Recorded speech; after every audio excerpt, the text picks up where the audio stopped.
안녕하세요. 저는 올해 75이 된 김순덕이라고 합니다. 제가 겪은 일을 들려드리려고 하는데 정말 믿기 어려운 일이에요. 만약 그날 밤 1층에 사는 그 젊은 총각이 없었다면 저는 지금 이 세상에 없었을 거예요. 남편은 10년 전에 세상을 떠나고 아들 하나만 믿고 살아왔어요. 그런데 그 아들이 저에게 그런 끔찍한 일을 저지르려고 했다니 아직도 믿어지지 않습니다. 사실 저희 부부는 결혼하고도 한참 동안 아이가 생기지 않아서 많이 속상했어요. 그 시절에는 아이가 없으면 뭔가 부족한 사람 취급받았거든요. 시댁에서는 며느리가 아이를 낳지 못한다고 구박했고 친정 부모님도 걱정만 하셨죠. 병원도 다니고 온갖 방법을 다 써봤는데도 소식이 없었어요. 기도도 정성껏 드리고 점집도 다니고 민간요법이라는 건 다 해봤습니다. 그런데 마침내 33이 되어서야 간절히 기다리던 아들을 낳을 수 있었어요. 그때의 기쁨이란 말로 표현할 수 없었습니다. 산부인과에서 아기 우는 소리를 처음 들었을 때 저는 그냥 펑펑 울었어요. 정말 하늘이 저희에게 내려주신 선물이라고 생각했거든요. 제 아들 이현성은 올해 42이에요. 어릴 때부터 똑똑하고 착한 아이였는데 아마 저희가 늦게 얻은 자식이라 더 애지중지 키웠나 봐요. 뭘 해달라고 하면 다 해주고 갖고 싶다는 건 웬만하면 다 사줬어요. 그래서 그런지 좀 응석바지로 자란 것 같기도 하고요. 학교 다닐 때도 성적이 좋아서 부모 자랑 톡톡히 했어요. 대학도 명문대를 나왔고 첫 직장도 대기업에 들어갔죠. 그때만 해도 저는 정말 자랑스러웠어요. 늦게 낳은 아들이지만 이렇게 훌륭하게 자라줘서 말이에요. 그런데 언제부터인가 현성이에게 돈에 대한 욕심이 생기는 것 같더라고요. 회사를 그만두고 사업을 시작한다고 했을 때도 저는 반대했었거든요. 현성아, 좋은 회사 다니면서 안정적으로 살면 되잖아. 왜 굳이 힘든 사업을 하려고 하니? 엄마는 네가 무리하지 않았으면 좋겠어. 엄마, 요즘 시대에 월급쟁이로 살면 언제 부자가 돼요? 저 젊을 때 도전 안 하면 언제 해요? 제 친구들 보세요. 사업해서 성공한 친구들이 얼마나 많은데요. 엄마는 왜 그렇게 소심하게 생각하세요? 하지만 현성이는 제 만류를 뿌리치고 사업을 시작했어요. 처음에는 잘 되는 것 같았는데 점점 상황이 안 좋아지기 시작했어요. 사업을 몇 번 바꿔가면서 해봤지만 번번이 실패하고 빚만 늘어갔어요. 그런데도 현성이는 포기하지 않고 계속 새로운 사업을 벌이려고 했습니다. 그래서 저는 그런 아들이 안쓰러워서 제가 모아둔 돈으로 계속 도와줬습니다. 처음에는 몇백만 원씩 주다가 나중에는 몇천만 원씩 주게 되더라고요. 엄마, 이번에 정말 좋은 사업 기회가 생겼어요. 친구가 중국에서 수입 사업을 하는데 투자만 하면 떼돈을 벌 수 있다고 해요. 그런데 초기 투자금이 좀 많이 필요해서요. 엄마가 조금만 더 도와주시면 우리 가족이 완전히 달라질 수 있어요. 제발 한 번만 더 믿어주세요. 현성아, 엄마가 지금까지 얼마나 도와줬는데 이번에도 또 그런 말이니? 엄마가 번 돈이 아니잖아. 아버지가 평생 고생해서 모은 돈이고 엄마도 이제 나이가 들어서 병원비며 생활비며 돈이 많이 들어간단다. 더 이상은 힘들 것 같구나. 엄마는 그렇게 말씀하시면서 저 몰래 다른 통장도 있으시잖아요. 어차피 엄마 돌아가시면 다 제가 상속받을 돈 아니에요? 그냥 미리 좀 쓰게 해주시면 안 되나요? 저 정말 절실해요. 이번에 실패하면 정말 끝이에요. 그때 아들의 눈빛이 예전과 달라진 걸 느꼈어야 했는데 저는 여전히 제 아들을 믿고 있었습니다. 그때만 해도 아들이 단지 경제적으로 어려워서 그러는 줄로만 알았거든요. 제가 사는 곳은 2층 주택인데요. 저는 2층에 살고 있고 1층에는 박정민이라는 20대 후반의 총각이 혼자 살고 있었습니다. 참 예의 바른 청년이었는데 제 아들 현성이가 가끔 저를 찾아올 때 계단에서 마주치면 서로 인사도 하고 그런 사이였어요. 처음에 정민이가 이 집에 들어올 때가 생각나네요. 그때 정민이가 이사 인사를 하러 왔었거든요. 집 계약할 때는 경황이 없어서 인사를 제대로 못했다면서요. 안녕하세요, 할머니. 저 이번에 1층으로 이사 온 박정민이라고 합니다. 앞으로 잘 부탁드려요. 혹시 제가 시끄럽게 하거나 불편을 드리면 언제든지 말씀해 주세요. 아이고, 예의 바른 청년이네. 나는 김순덕이라고 한다. 앞으로 서로 잘 지내자꾸나. 혼자 사니? 네, 혼자 살아요. 회사가 이 근처라서 이 동네로 이사 왔어요. 앞으로 자주 뵐 텐데 불편한 것 있으시면 언제든지 말씀해 주세요. 그때부터 정민이와 인연이 시작된 것 같아요. 정민이는 정말 조용하고 예의 바른 청년이었어요. 밤늦게 들어와도 소리 하나 안 내고 아침에 나갈 때도 조심조심 나가더라고요. 한 번은 제가 장을 보고 오는데 쌀 포대가 너무 무거워서 외부 계단으로 2층까지 올라가기 힘들어하고 있었습니다. 그때 정민이가 마침 지나가다가 보고는 바로 달려왔어요. 할머니, 그거 너무 무거우시죠? 제가 옮겨드릴게요. 이렇게 큰 포대를 계단으로 혼자 드시기엔 너무 무거우실 거예요. 아이고, 고맙다, 정민아. 내가 천천히 들고 가도 되는데. 외부 계단이 가파르긴 하지만 쉬엄쉬엄 가면 되니까 괜찮다. 아니에요, 할머니. 이런 건 당연히 도와드려야죠. 저희 할머니도 돌아가시기 전에 할머니와 비슷한 연세셨는데 그때 누군가 이렇게 도와드렸으면 좋았을 텐데요. 계단이 가파르니까 천천히 올라가요. 제가 먼저 올라가서 문 열어드릴게요. 그렇게 정민이는 제 집 앞까지 쌀을 들고 와줬어요. 그뿐만 아니라 집 안에까지 들여다 놨어요. 그게 한두 번이 아니었습니다. 저는 너무 고마워서 그 아이에게 반찬도 해주고 명절에도 송편이며 떡이며 갖다 줬어요. 할머니, 이렇게 맛있는 반찬 계속 주시면 안 돼요. 제가 받을 만한 사람이 아닌데. 그냥 이웃으로서 당연한 일 했을 뿐인데 이렇게까지 해주시면 제가 부담스러워요. 무슨 소리야. 네가 나한테 얼마나 잘해주는데. 혼자 사는 총각이 반찬 해먹기 힘들잖아. 많이 했으니까 조금씩 가져가서 먹어. 부담스러워 말고. 그냥 할머니가 해주고 싶어서 그러니까 편하게 생각해.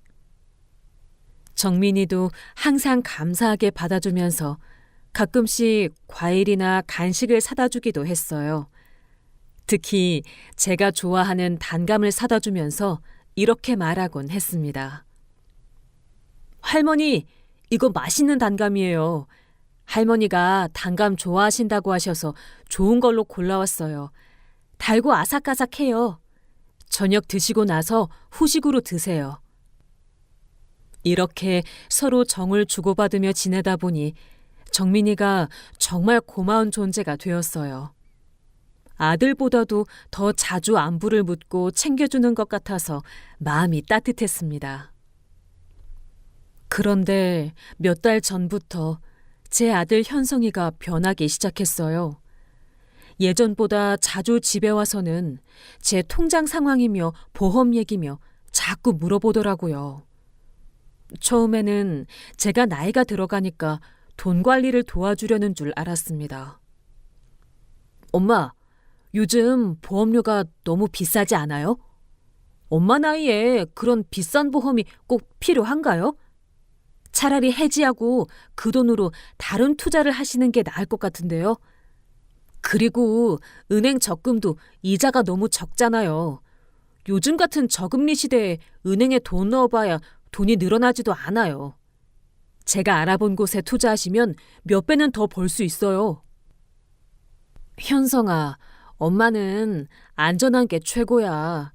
나이 들어서 위험한 투자 같은 건 하고 싶지 않다. 원금도 못 받을 수도 있다면서. 그리고 보험은 만약을 위해서 꼭 필요한 거 아니니 엄마가 아프거나 그럴 때를 대비해서 드는 거잖아. 엄마는 왜 이렇게 보수적이세요? 요즘 시대에 그렇게 살면 돈이 점점 줄어들기만 해요. 물가는 오르는데 이자는 그대로니까 실질적으로는 손해보는 거나 마찬가지예요. 제가 잘 알아보고 추천해드리는 건데 왜 그렇게 의심부터 하세요? 저를 못 믿으시는 거예요? 제가 엄마를 속이겠어요? 그때부터 아들이 점점 더 자주 와서는 제 재산에 대해 캐묻기 시작했습니다. 은행이 어디에 있는지, 통장이 몇 개나 되는지, 적금은 언제 만기가 되는지, 부동산은 얼마나 되는지, 이런 걸 하나하나 다 물어보더라고요. 처음에는 단순히 경제적으로 어려워서 그러는 줄 알았는데 나중에 보니 그게 아니었습니다. 저는 언제부터인지 아들의 눈빛에서 뭔가 이상한 기색을 느끼기 시작했어요. 예전에 순진하고 착했던 모습은 온데간데 없고 뭔가 절박하면서도 계산적인 모습을 보이기 시작했거든요. 그러던 어느 날 밤이었어요. 저는 평소보다 일찍 잠들었는데 새벽 2시쯤 갑자기 1층에서 올라오는 외부 계단을 뛰어 올라오는 소리에 잠에서 깨어났습니다. 그리고 곧이어 현관문을 미친 듯이 두드리는 소리가 들렸어요. 2층 주택이다 보니 외부 계단 소리가 바로 들리거든요. 처음에는 꿈인 줄 알았는데 소리가 계속 나더라고요. 그것도 정말 급한 듯이 문을 두드리는 소리였습니다. 똑똑똑! 할머니! 할머니! 할머니! 누가 이렇게 새벽에 급하게 문을 두드리나 싶어서 잠옷 차림으로 문 쪽으로 가봤어요. 누구세요? 할머니, 저 정민이에요. 1층에 사는 박정민이요. 목소리를 들어보니 1층에 사는 정민이었어요. 그런데 목소리가 떨리고 있어서 뭔가 엄청 다급해 보였어요. 할머니, 지금 당장 집에서 나오셔야 해요. 빨리요. 1분 1초도 지체하시면 안 됩니다. 제발 문 열어주세요. 정말 위험해요. 정민아, 이게 무슨 일이야? 새벽에 갑자기 왜 이래? 무슨 일이 있는 거야? 너 목소리가 왜 이렇게 떨리니? 할머니, 지금 2층에서 불이 나고 있어요. 연기 냄새가 심해요. 저는 지금 119에 신고했는데 할머니부터 먼저 대피시켜드려야겠어서 뛰어 올라왔어요. 지금 진짜 위험한 상황이에요. 그제서야 저도 코를 킁킁거려 보니 정말 이상한 냄새가 나더라고요. 평소에는 느끼지 못했던 기름 타는 듯한 냄새였습니다. 그리고 어디선가 연기 냄새도 살짝 나는 것 같았고요. 정민아, 정말 불이 난 거니? 소방서에는 신고했고? 그럼 빨리 나가야겠다. 할머니, 지금 그런 거 물어볼 시간 없어요. 당장 나가야 해요. 제가 할머니 팔 붙잡고 계단으로 내려갈게요. 연기가 점점 짙어지고 있어요. 할머니, 빨리 나오세요. 정민이가 제 팔을 붙잡고는 부축해 주어서 급하게 외부 계단을 내려갔어요. 저도 숨이 차고 다리가 떨렸지만 정말 죽을 힘을 다해 미친 듯이 뛰었습니다. 다행히 1층까지 무사히 내려와서 집 앞마당으로 나왔는데 정말 2층 저희 집 뒤쪽에서 연기가 새어나오고 있더라고요. 연기가 창문 틈새로 스며나오는 게 보였어요. 곧이어 소방차 사이렌 소리가 들리면서 소방관들이 도착했어요. 소방관들이 와서 불을 끄기 시작했는데 다행히 크게 번지지는 않았더라고요. 2층 뒤쪽 벽면과 창문 주변이 탄 정도였어요. 하지만 연기가 집 안까지 들어가서 제가 계속 그 안에 있었다면 연기를 마셔서 위험했을 수도 있었을 거예요. 소방관들이 불을 끄고 상황이 어느 정도 정리된 후 저와 정민이는 근처 벤치에 앉아서 진정할 시간을 가졌어요. 그때서야 제 마음이 좀 진정되었어요. 그런데 정민이가 심각한 표정으로 저를 바라보더니 조심스럽게 입을 열었어요. 할머니, 괜찮으세요? 하마터면 정말 큰일 날 뻔했어요. 나는 괜찮아. 너 아니었으면 정말 큰일 날 뻔했어. 정말 고마워. 그런데 제가 할머니한테 꼭 말씀드려야 할 게 있는데 사실 제가 오늘 밤에 이상한 걸 봤어요. 그런데 말씀드려도 될지 고민이 되네요. 할머니가 충격받으실 것 같아서요. 정민아, 무슨 소리야? 너 덕분에 내가 목숨을 구했는데 무슨 말이든 다 해도 된단다. 도대체 뭘 봤길래 그래? 뭔가 이상한 걸 본 거야? 정민이는 한참을 망설이더니 깊은 한숨을 쉬고는 천천히 입을 열었어요. 할머니, 사실 제가 12시쯤에 잠들려고 하는데 밖에서 발걸음 소리가 들렸어요. 1층이다 보니까 누가 지나가는 소리가 다 들리거든요. 그런데 그 발걸음이 우리 집 쪽으로 들어오더라고요. 이상했던 건 할머니께서는 이미 주무시고 계실 시간인데 누가 외부 계단을 올라가는 소리가 들리더라고요. 외부 계단을 올라간다고? 그게 무슨... 그럼 누가 우리 집에 온 거야? 궁금해서 창문으로 살짝 내다봤는데 할머니, 그 사람이 아드님이었어요. 아드님이 뭔가 통에 담긴 걸 들고 와서 외부 계단으로 2층에 올라가더라고요. 그리고 2층 할머니 집 뒤쪽 베란다 근처에서 뭔가를 뿌리고 있었어요. 냄새를 맡아보니 기름 냄새 같았거든요. 저는 정민이의 말을 듣고 머리가 하얘지는 걸 느꼈어요. 설마 제 아들이 그런 짓을? 아직도 믿어지지 않았어요. 정민아, 그게 정말이니? 혹시 너가 잘못 본 건 아니고? 밤에 어두워서 다른 사람을 현성이로 착각한 건 아닐까? 아무리 그래도 내 아들이 그런 짓을 할 리가 없는데. 할머니, 저도 처음에는 그런 줄 알았어요. 그래서 더 자세히 보려고 했는데 그 사람이 휴대폰 불빛을 켜더라고요. 그때 얼굴이 확실히 보였어요. 분명히 현성 씨였어요. 평소에 인사도 하고 지낸 사이라서 잘못 볼 리가 없어요. 키도 그렇고 옷차림도 그렇고 확실히 현성 씨였어요.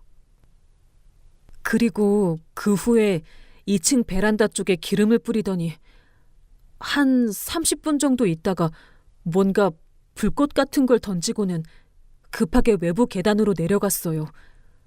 그때 제가 깜짝 놀라서 더 자세히 보려고 했는데 이미 어둠 속으로 사라진 후였어요.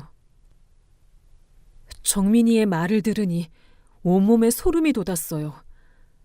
정말 제 아들이 저를 죽이려고 한 건가요? 그래서 제가 물었죠. 그럼 정민이 너는 현성이가 불을 지르려고 한다는 걸 알고 있었단 말이야? 그런데 왜 그때 바로 나한테 말하지 않았어? 할머니, 솔직히 말하면 확신이 서지 않았어요. 설마 아드님이 할머니한테 그런 짓을 하겠나 싶기도 하고, 혹시 제가 잘못 본 건 아닌가 하는 생각도 들고요. 그래서 좀 더 지켜보려고 했는데 새벽 2시쯤 되니까 정말로 기름 타는 냄새가 나기 시작하더라고요. 그때서야 이건 정말 큰일이구나 싶어서 급하게 할머니를 깨우러 올라간 거예요. 사실 저도 되게 혼란스러웠어요. 평소에 현성 씨가 할머니를 잘 모시는 효자라고 생각했거든요. 그런데 그런 분이 할머니한테 그런 짓을 한다니 정말 믿기 어려웠어요. 그래서 망설였던 거예요. 저는 믿고 싶지 않았지만 정민이의 말이 너무 구체적이어서 의심할 여지가 없었어요. 그런데도 제 마음 한편에서는 계속 설마 하는 생각이 들더라고요. 제가 그렇게 사랑하고 애지중지 키운 아들이 어떻게 저한테 그런 끔찍한 짓을 할 수 있을까요? 정민아, 그런데 현성이가 정말 그런 짓을 했다면 도대체 왜 그랬을까? 내가 뭘 잘못했길래 내가 그 아이한테 못해준 게 있나? 아니면 내가 모르는 무슨 이유라도 있는 건가? 할머니, 이런 말씀 드리기 정말 죄송한데 혹시 최근에 현성 씨가 할머니 재산에 대해서 얘기한 적 없으세요? 아니면 돈이 급하다거나 그런 이야기를 했다든지요. 그 말을 듣는 순간 제 머리에 번개가 친 것 같았어요. 최근 몇 달 동안 현성이가 자꾸 제 통장이며 보험이며 물어본 게 생각났거든요. 그리고 계속 투자하라고 하고 보험 해지하라고 하고 혹시 그런 이유였을까요? 아니야.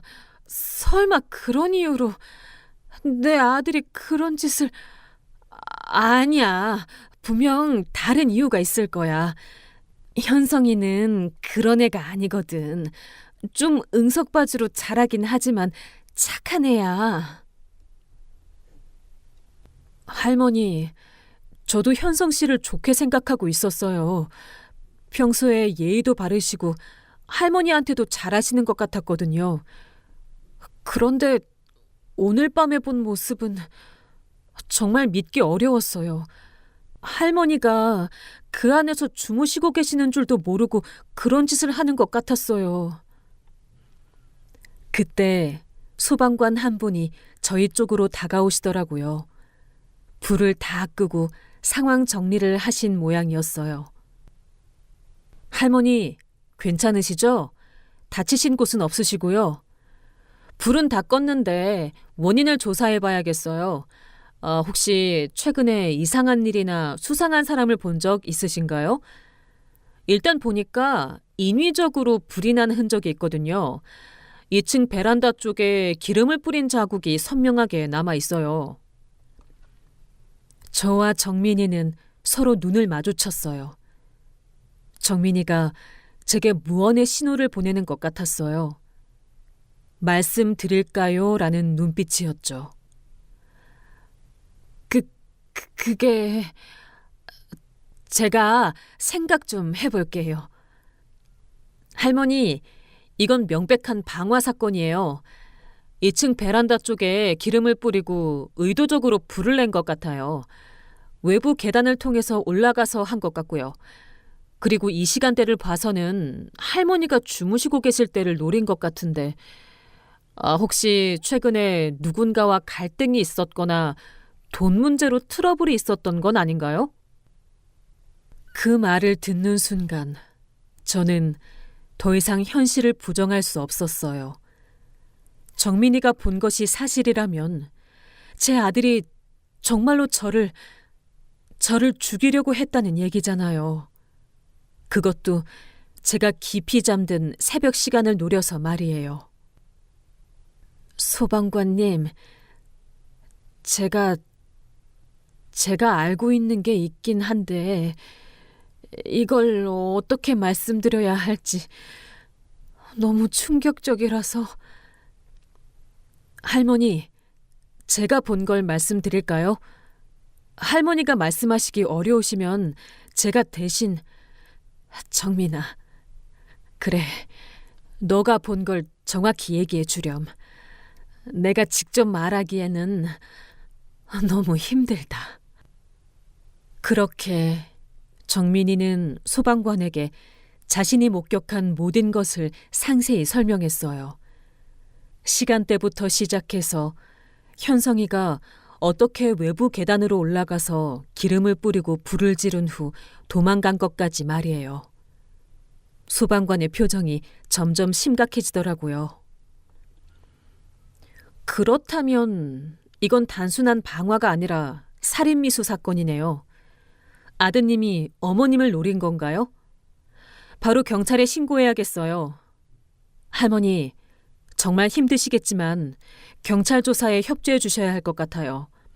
이런 사건은 절대 그냥 넘어갈 수 없습니다. 저는 그제서야 모든 게 현실이라는 걸 받아들여야 했어요. 제가 그렇게 사랑하고 믿었던 아들이, 늦게 얻어서 더 애지중지 키웠던 그 아들이 저를 죽이려고 했다는 사실을 말이에요.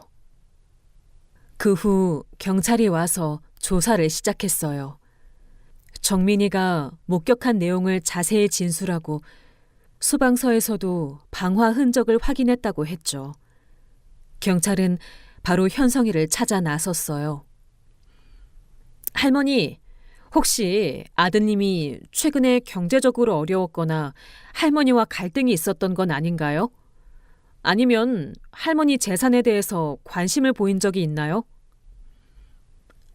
사실 최근에 계속 제 통장이나 보험 얘기를 하긴 했어요. 투자하라고 하고 보험 해지하라고 하고. 그런데 설마 그런 이유로. 보험 해지요? 혹시 할머니가 생명보험에 가입되어 있나요? 수혜자가 아드님으로 되어 있고요. 네, 그렇게 되어 있어요. 제가 10몇 년 전에 적지 않은 금액으로 가입했거든요. 그렇다면 보험금을 노린 범행일 가능성이 높겠네요. 일단 긴급 체포영장을 발부받아서 아드님을 체포하겠습니다. 다음 날 오후 현성이가 경찰서에서 연락이 왔어요. 체포되었다는 소식이었죠. 저는 그 소식을 듣고 하루 종일 울었어요. 정민이가 계속 옆에서 위로해 주었지만 도저히 마음이 진정되지 않더라고요. 할머니, 너무 상심하지 마세요. 할머니는 잘못이 없으세요. 그리고 이제라도 진실이 밝혀져서 다행이에요. 만약 그날 밤 제가 못 봤다면 생각하기도 끔찍해요. 정민아, 내가 뭘 잘못했길래 33살에 간신히 낳아서 온 정성을 다해 키웠는데 이게 아들이 엄마한테 갚는 은혜니? 며칠 후 경찰서에서 현성이와 면회를 할 수 있다고 연락이 왔어요. 정말 가기 싫었지만 그래도 마지막으로 직접 물어보고 싶었어요. 철창 너머로 본 아들의 모습은 초라하기 그지없었어요. 며칠 안 된 것 같은데도 많이 초췌해져 있었어요. 엄마, 죄송해요. 제가 정말 미쳤었나 봐요. 사업 실패하고 빚이 너무 많이 쌓이다 보니까 돈에 눈이 멀어서 그런 생각을 했어요. 정말 순간의 실수였어요. 현성아, 엄마가 너를 얼마나 사랑했는데 어떻게 나를 죽이려고 할 수가 있었니? 돈이 그렇게 중요하니? 엄마 목숨보다? 네가 아무리 힘들어도 그런 생각을 어떻게 할 수가 있었어? 엄마, 정말 죄송해요. 그때는 정말 정신이 나가 있었어요. 빚쟁이들이 매일 찾아와서 협박하고 이자만으로도 한 달에 몇백씩 나가고 와이프도 애들 데리고 친정으로 가보려고 정말 막막했어요. 그래서 보험금이라도 정말 바보 같은 생각이었어요. 보험금? 네가 나를 죽이고 보험금을 받으려고 했다는 말이야? 몇 억 때문에 엄마를 죽이려고 했다고? 현성아, 엄마가 살아있으면 언제든지 도와줄 수 있잖아.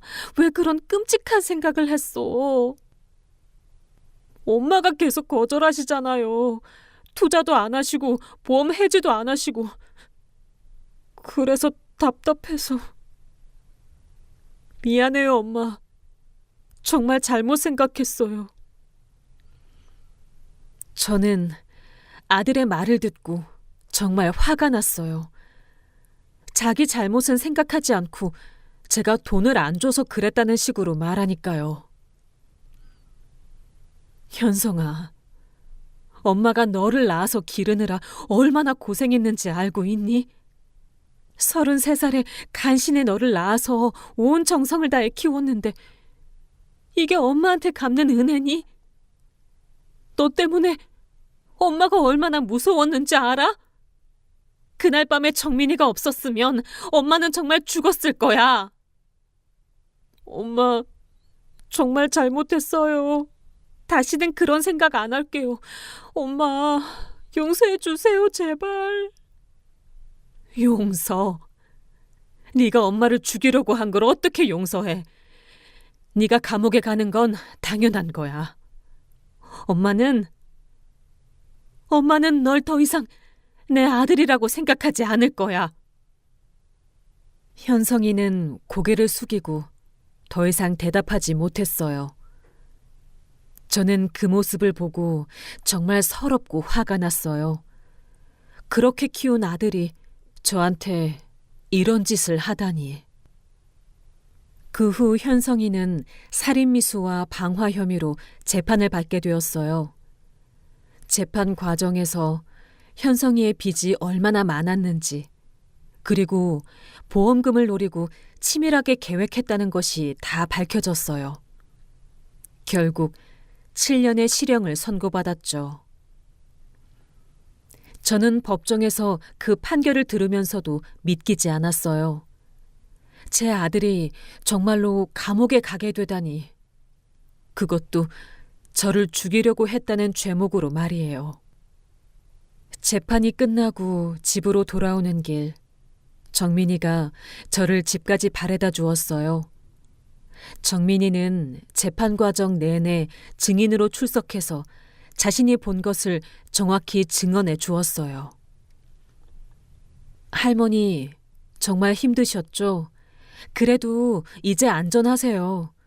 아드님이 감옥에 가 있는 동안은 더 이상 그런 일 없을 거예요. 그리고 할머니, 너무 자책하지 마세요. 할머니는 정말 좋은 어머니셨어요. 정민아, 너 정말 고맙다. 너 아니었으면 내가 어떻게 됐을지 생각만 해도 끔찍해. 네가 그날 밤 깨어있지 않았다면, 그리고 용기 내서 나를 깨우러 오지 않았다면. 할머니, 당연한 일 했을 뿐이에요. 앞으로도 제가 아래층에 있으니까 뭔가 이상한 일 있으면 언제든지 말씀해 주세요. 그날부터 저는 정민이를 제 친아들처럼 생각하게 되었어요. 현성이가 저한테 그런 끔찍한 짓을 하려고 했지만 정민이가 제 목숨을 구해줬으니까요. 그리고 정민이한테 고마움을 표현하고 싶었어요. 몇 주가 지나고 제 마음이 조금 진정되었을 때 저는 정민이를 집으로 불렀어요. 정민아, 내가 너한테 정말 고마움을 표현하고 싶은데 뭔가 해줄 게 없을까? 너 덕분에 살았는데 그냥 넘어갈 수는 없잖아. 할머니, 저는 정말 괜찮아요. 이웃으로서 당연한 일을 했을 뿐인데요. 할머니께서 평소에 반찬도 해주시고 잘해주셔서 제가 오히려 감사한걸요. 아니야, 그냥 넘어갈 일이 아니야. 너 덕분에 내가 살았는데. 그런데 정민아, 너 혼자 살면서 힘들지 않니? 밥도 제대로 못 차려 먹고 집안일도 혼자 다 해야 하고. 아, 그건 괜찮아요. 요리는 잘 못하지만 그냥저냥 해 먹고 살아요. 라면 끓이고 된장찌개 정도는 할 수 있거든요. 그럼 이렇게 하자. 앞으로 내가 밥 해놓으면 같이 먹자. 혼자 먹으면 입맛도 없고 그런데 둘이 같이 먹으면 훨씬 맛있을 거야. 어때? 나도 혼자 먹기 심심했거든. 할머니, 그럼 제가 너무 폐가 되는 거 아니에요? 매일 저 때문에 음식을 더 많이 해야 하시고. 무슨 폐야. 하나 해먹나 둘이 해먹나 별 차이 없어. 그리고 정민아, 너 지금 월세 내는 거 있잖아. 그럼 이제부터 월세는 내지 마.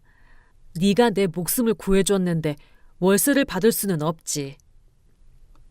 할머니, 그건 너무 과한 것 같아요. 제가 어떻게 월세를 안 낼 수가 있어요. 제가 할 일을 했을 뿐인데요.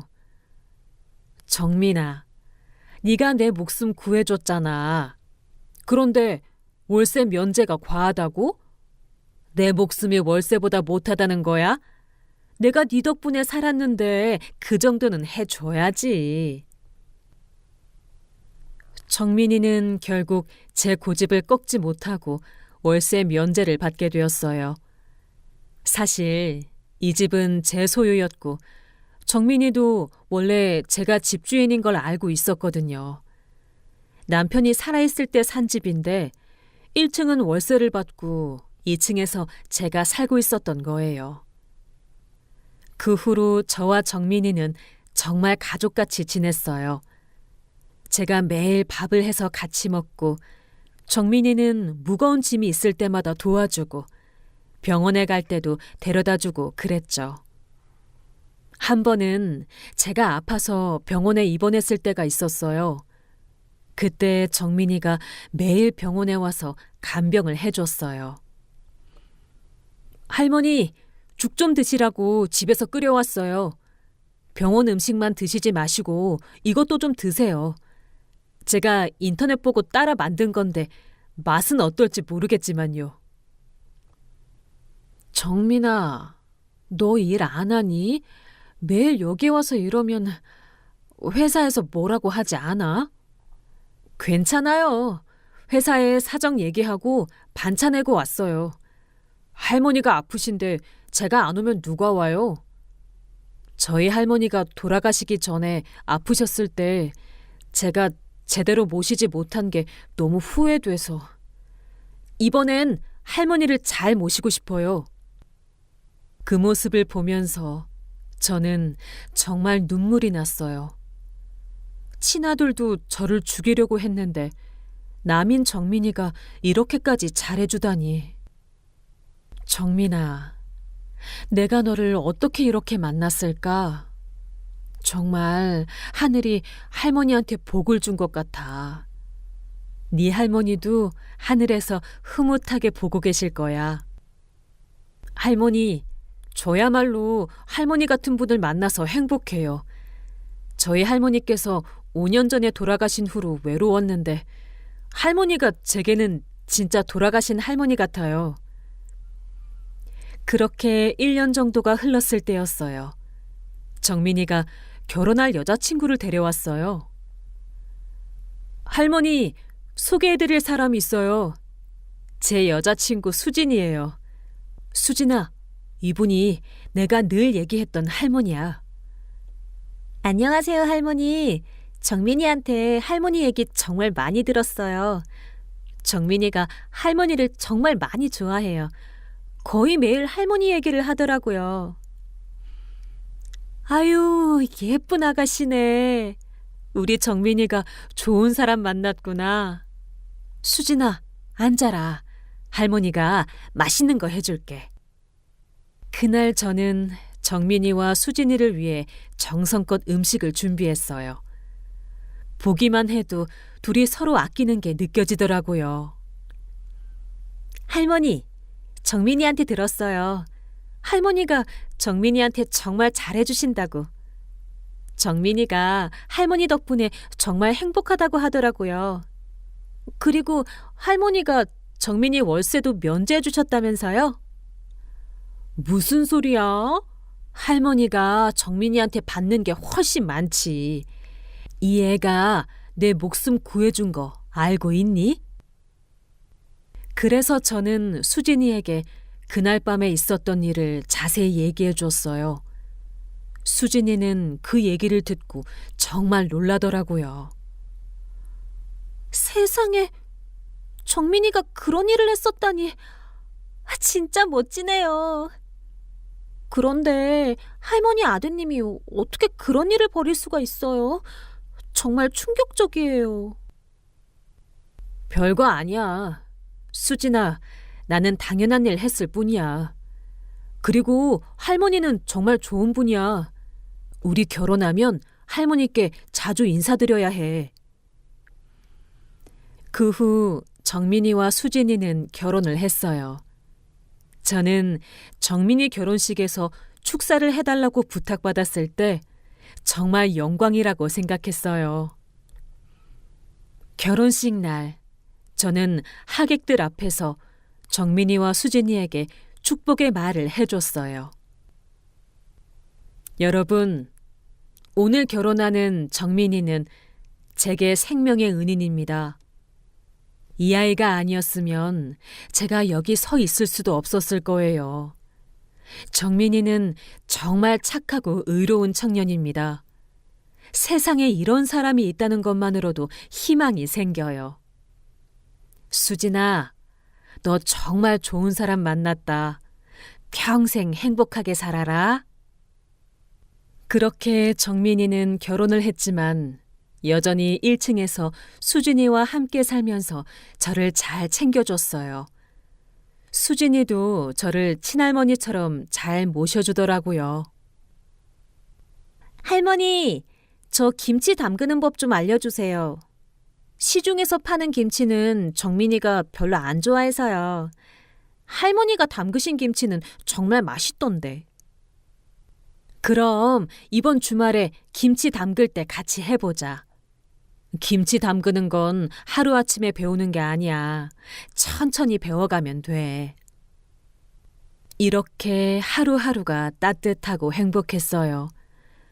비록 친아들은 저를 배신했지만 정민이 부부가 제게는 진짜 가족이 되어줬거든요. 그런데 얼마 전에 정말 기쁜 소식을 들었어요. 정민이 부부에게 아이가 태어날 예정이라고 하네요. 할머니, 저희한테 아이가 생겼어요. 할머니가 증조 할머니가 되시는 거예요. 정말 기대돼요. 정말? 아유, 좋은 소식이네. 남자아이니 여자아이니? 아직 성별은 모르겠어요. 하지만 정민이는 할머니 닮은 아이였으면 좋겠다고 하더라고요. 착하고 의로운 아이로 자랐으면 좋겠다고. 저는 정말 기뻤어요. 제게 손자 같은 정민이가 아빠가 되고 또 새로운 생명이 태어난다니 이보다 더 기쁠 수가 없었어요. 정민아, 수진아, 정말 축하한다. 할머니가 아기용품도 사주고 산후조리도 도와줄게. 우리 정민이가 아빠가 되다니 정말 감격스럽다. 할머니, 그런데 한 가지 부탁이 있어요. 아이가 태어나면 할머니가 이름 좀 지어주실 수 있을까요? 할머니가 제게 해주신 것처럼 저희 아이도 할머니가 복을 주셨으면 해서요. 그 말을 듣고 저는 눈물이 났어요. 이렇게 좋은 사람들을 만날 수 있어서 정말 감사했거든요. 지금도 저는 매일매일 하늘에 감사 기도를 드려요. 비록 친아들한테는 배신당했지만 정민이라는 정말 좋은 아들을 얻었으니까요. 때로는 피보다 정이 더 진하다는 말이 정말 맞는 것 같아요. 현성이는 지금 감옥에서 복역 중이에요. 아직 4년 더 있어야 하죠.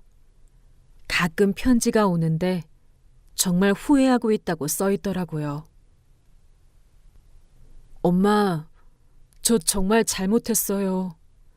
매일매일 후회하고 있어요. 감옥에서 다른 사람들 얘기 들어보니까 저처럼 돈 때문에 가족을 해친 사람들이 많더라고요. 그런 사람들 보면서 제가 얼마나 큰 잘못을 했는지 깨달았어요. 언젠가 나가면 엄마한테 진짜 사죄하겠어요. 하지만 저는 아직 그 아이를 용서할 마음의 준비가 되지 않았어요. 언젠가는 용서할 날이 올지도 모르지만 지금은 아직 그 상처가 너무 깊어요. 제가 그렇게 사랑했던 아들이 저를 죽이려고 했다는 그 충격은 쉽게 지워지지 않거든요. 대신 저에게는 정민이와 수진이가 있어요. 그리고 곧 태어날 아기까지. 이제 제가 진짜 할머니가 되는 거죠. 정말 기대돼요. 얼마 전에는 정민이와 수진이가 아기방을 꾸미는데 저도 함께 도와줬어요. 할머니, 이 색깔 어때요? 너무 진한가요? 아니야, 예쁘다. 아기가 좋아할 거야. 그런데 수진아, 몸 조심해야 한다. 무거운 건 들지 말고 정민이한테 시켜. 할머니, 걱정 마세요. 제가 다 할게요. 수진이는 그냥 구경만 하라고 했어요. 이런 모습을 보면서 저는 정말 행복해요.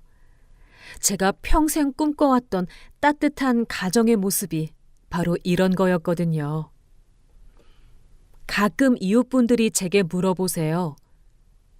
순덕 씨, 아들이 그런 일을 저질러서 많이 상심하셨을 텐데 어떻게 그렇게 밝게 사세요? 물론 상심했죠. 하지만 하늘이 저한테 더 좋은 아들을 보내주셨잖아요. 정민이 없었으면 제가 어떻게 됐을지 생각만 해도 끔찍해요. 그래서 오히려 감사해요. 정말 그래요. 현성이가 그런 일을 저질렀지만 덕분에 정민이라는 훌륭한 아들을 만났잖아요. 만약 그 일이 없었다면 저와 정민이가 이렇게 가까워질 수 있었을까요? 요즘에는 정민이가 회사에서 승진해서 더 바빠졌는데도 여전히 저를 잘 챙겨줘요. 할머니, 제가 요즘 바빠서 자주 못 뵙네요. 괜찮으세요? 뭔가 필요한 거 있으면 언제든지 연락하세요.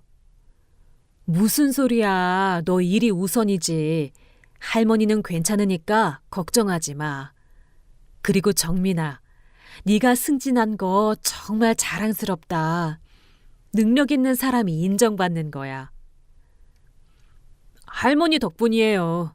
할머니가 항상 든든하게 뒤에서 지켜봐 주시니까 제가 마음 놓고 일할 수 있어요. 이런 대화를 나누다 보면 정말 이 사람이 제 친아들 같아요. 아니, 친아들보다 더 나은 것 같아요. 요즘에는 정민이 부부와 함께 주말마다 시장을 보러 가요. 수진이가 임신해서 무거운 걸 못 들으니까 제가 도와주는 거죠. 할머니, 이거 너무 무거우시지 않으세요? 제가 들게요. 아니야, 괜찮다. 너는 몸 조심해야 한다. 다치면 안 되잖아. 할머니, 저희가 살 것까지 다 들고 가시면 너무 힘드실 텐데. 무슨 소리야. 이 정도가 뭐가 힘들어? 할머니가 너희들 도와주는 거 당연한 거 아니야? 이렇게 셋이서 시장을 보고 집에 와서 함께 요리를 하고 식사를 하는 시간이 정말 행복해요. 이게 바로 가족의 모습이구나 싶어요. 가끔 수진이가 입덧을 심하게 할 때가 있어요. 그럴 때면 제가 소화에 좋은 음식들을 해서 갖다 줘요.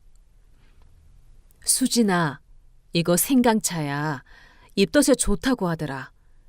그리고 이건 매실차고. 조금씩이라도 마셔봐. 할머니, 감사해요. 정말 저 때문에 고생하시는 거 아니에요? 저 너무 신경 쓰지 마세요. 무슨 소리야. 당연히 챙겨줘야지. 그리고 수진아, 힘들면 언제든지 말해. 할머니가 도와줄게. 수진이는 항상 감사하다면서 눈물을 글썽이곤 해요. 아마 친정엄마가 그리운가 봐요. 수진이 친정 부모님은 지방에 계셔서 자주 못 보니까 말이에요. 어제는 정민이가 저한테 이런 말을 했어요. 할머니, 저 할머니 만나서 정말 행복해요. 할머니가 아니었으면 저도 이렇게 좋은 사람이 될 수 있었을까 싶어요. 무슨 소리야. 너 원래 착한 애야. 나는 그냥 운이 좋아서 너 같은 좋은 사람을 만난 거지. 아니에요. 할머니가 저한테 많은 걸 가르쳐 주셨어요. 어떻게 살아야 하는지, 사람을 어떻게 대해야 하는지.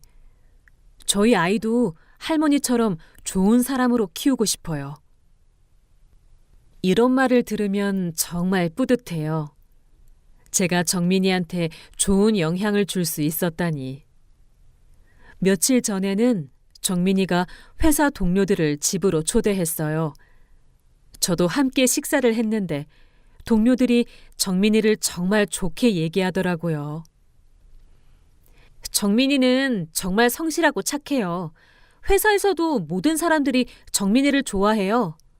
후배들한테도 잘해주고 일도 책임감 있게 하고. 그러게요. 정민이 같은 사람이 있어서 우리 팀 분위기가 정말 좋아요. 할머니가 정말 잘 키우셨나 봐요. 그 말을 듣고 저는 정말 자랑스러웠어요. 비록 제가 낳아서 기른 아들은 아니지만 이렇게 훌륭한 사람을 아들처럼 생각할 수 있어서 말이에요. 요즘에는 아기가 태어날 준비를 하느라 바빠요. 정민이와 수진이가 육아용품을 사러 갈 때마다 저도 함께 가서 조언을 해줘요. 정민아, 이 유모차는 너무 무거워. 수진이가 혼자서 들기 힘들 거야. 이것보다는 저게 나을 것 같은데? 아, 맞네요. 할머니가 말씀하시니까 그런 것 같아요. 역시 경험이 중요하네요. 할머니 없으면 저희가 뭘 해야 할지 정말 막막했을 거예요. 첫 아이라서 아무것도 모르거든요. 이렇게 아기를 위한 준비를 하다 보니 정말 설레어요. 곧 제가 할머니가 되는 거잖아요. 비록 혈연 관계는 아니지만 마음으로는 진짜 손자 손녀나 다름없어요. 가끔은 현성이가 생각이 날 때가 있어요. 만약 현성이가 그런 짓을 하지 않았다면 어떻게 됐을까 하고 말이에요. 하지만 이제는 그런 생각을 하지 않으려고 해요. 현재 제 곁에 있는 사람들에게 집중하는 게 더 중요하니까요. 세상에는 악한 사람도 있지만 정민이 같은 선한 사람들도 많이 있어요. 저처럼 어려운 상황에서도 도움의 손길을 내밀어주는 사람들 말이에요. 그런 분들이 있기 때문에 세상은 아직 살만한 곳인 것 같습니다. 여러분, 만약 여러분 주변에 어려움에 처한 분이 계시다면 작은 관심이라도 보여주세요. 저에게 정민이가 그랬던 것처럼 여러분의 작은 친절이 누군가에게는 생명을 구하는 일이 될 수도 있거든요. 그리고 가족이라는 이름으로 여러분을 해치려는 사람이 있다면 주저하지 말고 도움을 요청하세요.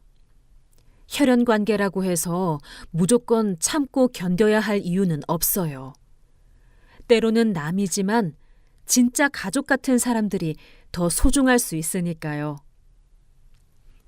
저는 이제 정민이와 수진이 그리고 곧 태어날 아기와 함께 행복하게 살 거예요.